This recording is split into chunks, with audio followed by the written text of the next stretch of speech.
Have you ever noticed how some people would rather stay in than go out? How they feel more alive curled up in a warm corner with a cup of something hot, soft music playing, and absolutely nowhere to be? People call them boring. They hear, "Why don't you come out? You're missing everything. Don't you want more from life?" But what others don't understand is this: they aren't missing anything. They are exactly where they want to be. Let me tell you something. There was once a man who turned down every invitation for an entire month. No parties, no gatherings, no loud restaurants on a Friday night. And in that month, he read 4 books, slept better than he had in years, and felt something he hadn't felt in a long time: himself. People around him worried. They whispered, "Is he okay? Why is he so distant?" But he wasn't distant, he was finally close. Close to his own thoughts. Close to his own peace. Close to the version of himself that only shows up in the quiet. Because here's what comfortable people know that the world hasn't figured out yet. Comfort isn't weakness. It is wisdom. You don't need a packed schedule to prove you're living. You don't need constant noise to feel alive. Some people are most themselves when the world slows down and the room is still, and the only sound is their own breathing. If you're someone who chooses comfort, you know exactly what this feels like. You love the simple things in a way that others overlook. The way morning light comes through a window, the feeling of clean sheets on a tired body, a meal you made yourself eaten in total silence. These aren't small things to you, they are everything. People who choose comfort and quiet tend to be deeply intentional. They don't do things just to fill time. They don't go places just to say they went. Every choice they make is deliberate. Every space they enter, they've decided is worth their energy. And energy to them is sacred. They've learned something most people spend their whole lives trying to learn: that you cannot pour from an empty cup. That rest is not laziness. That peace is not something you find. It's something you build, carefully, quietly, one boundary at a time. They are the people who leave parties early not because they didn't enjoy themselves, but because they know their limit.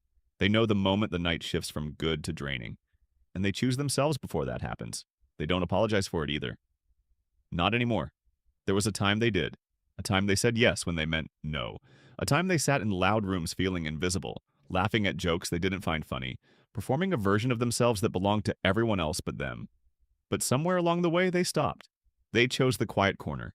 They chose the early night. They chose the small circle of people who actually know them, the ones who don't need to be entertained, the ones who can sit in comfortable silence and call it a good time. Because people who love comfort don't need a crowd to feel connected. They need depth. One real conversation over 100 surface ones. One person who truly sees them over a room full of faces that don't. And if that connection isn't available, they are more than happy to be their own company. They have built an inner world so rich, so full, so warm, that solitude never feels like punishment. It feels like a reward. But here's what people often get wrong about them. They think comfort lovers are hiding, that they are afraid, that they have given up on life. The truth is the opposite. They have simply stopped chasing a life that was never theirs to begin with. The loud life. The always-on life. The life that looks good on the outside but feels hollow on the inside.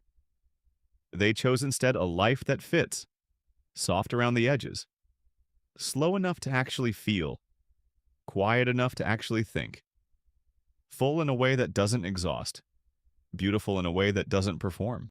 These are the people who find joy in gardens and bookshops and long baths and slow Sunday mornings. Who feel the most creative at midnight when the world has finally gone still. Who do their best thinking on long drives with no destination, and their best healing in rooms they never have to share. They aren't running from the world. They are running towards something the world forgot to value. Stillness. Simplicity. The feeling of being completely at home inside your own life. And when they love quietly and completely. They don't need grand gestures.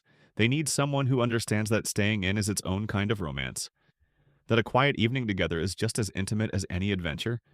That choosing someone's peace over the world's noise is one of the deepest things you can offer another person. They take time to trust, but when they do, they give everything. Slowly, steadily, without performance. The kind of love that doesn't need an audience. If this sounds like you, hear this. You are not too much. You are not too little. You are not missing out. You are not behind. You have simply chosen a different kind of richness, one that can't be photographed or posted or proven to anyone else. You have chosen peace. And peace, real peace, is one of the rarest things a person can have. So keep your small circle close. Keep your quiet mornings sacred. Keep saying no to the things that cost you your calm and yes to the things that bring you back to yourself. You don't need the noise to matter.